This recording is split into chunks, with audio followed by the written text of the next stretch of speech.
Praise the Lord. Our daily bread. Deuteronomy chapter 8 verse 11. Beware lest you forget Lord your God in not keeping his commandments and his ordinances and his statutes which I command you today. O Almighty God, thank you for giving this wonderful verse. May your presence showers on us.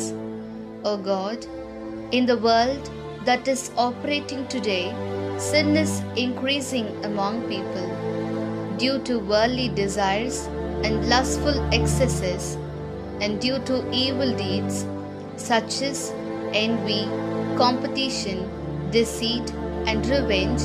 We often forget you who created us.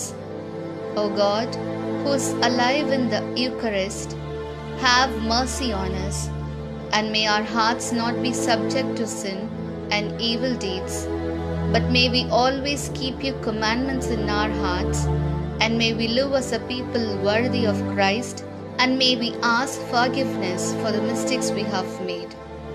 We ask this in the name of Jesus Christ. Amen.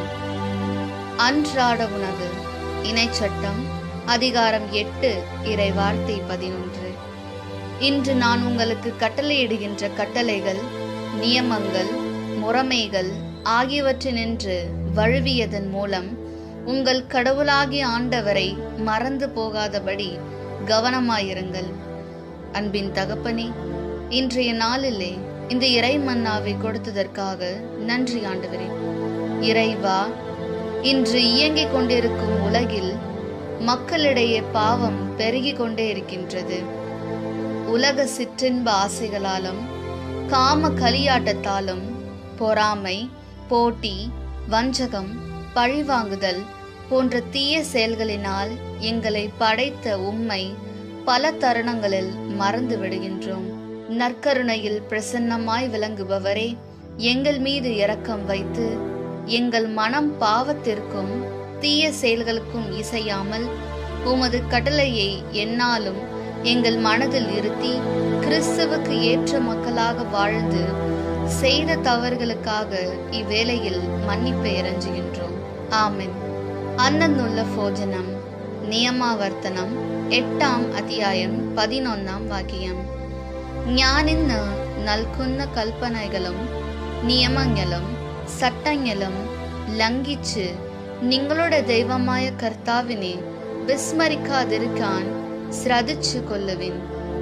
ദൈവമേ, ഈ ലോകത്തിൽ മനുഷ്യരിൽ പാപം പെരുകുന്നു.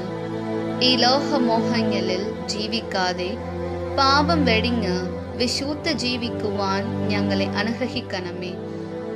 ഞങ്ങൾ അങ്ങയുടെ കൽപ്പന അനുസരിച്ച് അങ്ങേക്ക് ഏற்ற മനുഷ്യരായി ജീവിക്കുവാൻ ഞങ്ങളെ അനുഗ്രഹിക്കണമേ. ആമേൻ.